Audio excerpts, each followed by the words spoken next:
I just listened to all 5 albums by Strawberry Alarm Clock, and here are my thoughts. So going into this, I knew nothing about Strawberry Alarm Clock. This is another one of those bands I think someone posted on Reddit, and so I added them to the list.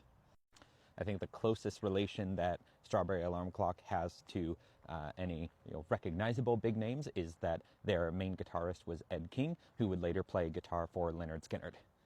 So Strawberry Alarm Clock is a very psychedelic rock band, and they released their first album in 1967. That album was called Incense and Peppermints, and the title track, Incense and Peppermints, was by a bit of a margin their biggest hit. So if by chance you know one song by them, it's probably that one. And when I say psychedelic, I mean really psychedelic.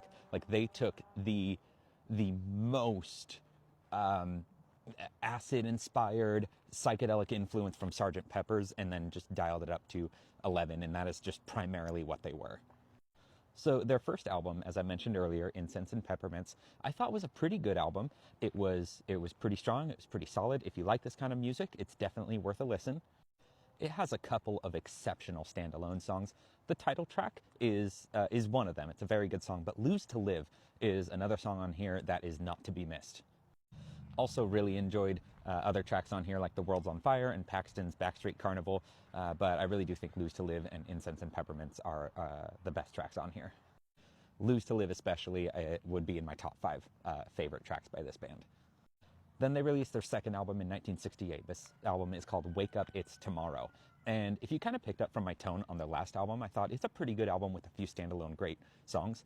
This album is their masterpiece. Like, if you wanted to introduce yourself to the genre of pure psychedelic rock, this album should be on your listen list, even if you only listen to a couple albums in the genre. It's hard to pick specific songs from this album because the whole thing is just 10 out of 10, a work of unrecognized genius. I mean, Nightmare of Percussion was good, Pretty Song from Psych Out was good, Tomorrow was a really good song. The lyrical storytelling in songs like They Saw the Fat One Coming and Curse of the Witches was really good. It was definitely the highlight of those respective tracks. So yeah, I can't stress enough. Check out this album if you like classic rock. Check out this album if you like psychedelic rock. Check out this album if you don't know very much about psychedelic rock but you want to get into it. Now, unfortunately, this album failed to chart or get any recognition in any sort of way, and so the band's management stepped in, took more control, and took away creative control from the band. And that is reflected in their next few albums. So they released another album in, again, 1968, and it is called The World in a Seashell. This album overall changes their sound a little bit. It's still very much in this vein of psychedelic rock, but they go for a more flighty, dreamy, uncommitted kind of sound. A little bit more. I saw the word escapist used to explain this album, and I thought that was a really good word to explain the overall sound of this album. The first 3 songs, Seashell, Blues for Young Girl Gone, and Angry Young Man, those were all pretty good songs. Lady of the Lake and Barefoot in Baltimore were also pretty good, but I had to listen to this album 2 or 3 times in order to kind of pick those specific tracks out, because if you just listen to it as a whole the one time, the whole album really kind of blends together. Now that album, again, fails to chart, so they do one last Hail Mary for some form of success and recognition, and they release the album Good Morning Starshine in 1969. Now you may recognize the title Good Morning Starshine from the musical Hair, but just putting this album on, you immediately recognize that they are going for a different direction, because a fair amount of this album is just bluesy hard rock. There's still a few psychedelic tracks throughout the album, but the majority of it is just blues rock.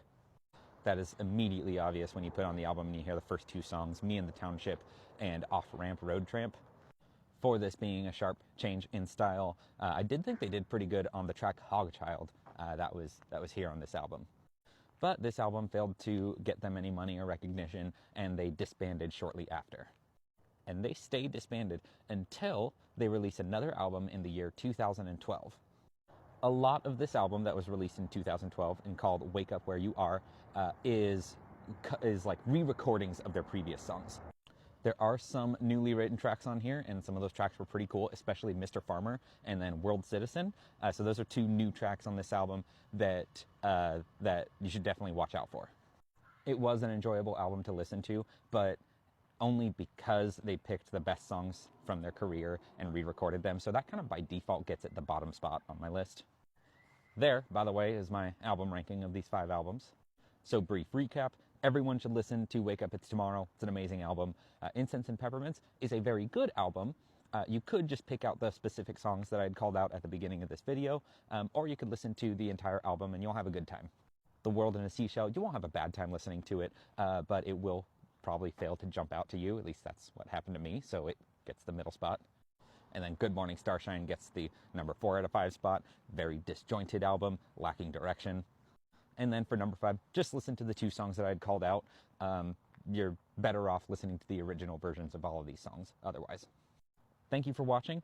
My next 2 bands are going to be The Crazy World of Arthur Brown, which I guess is kind of like a prog-adjacent occult rock band from the late 60s, so I'm excited about that.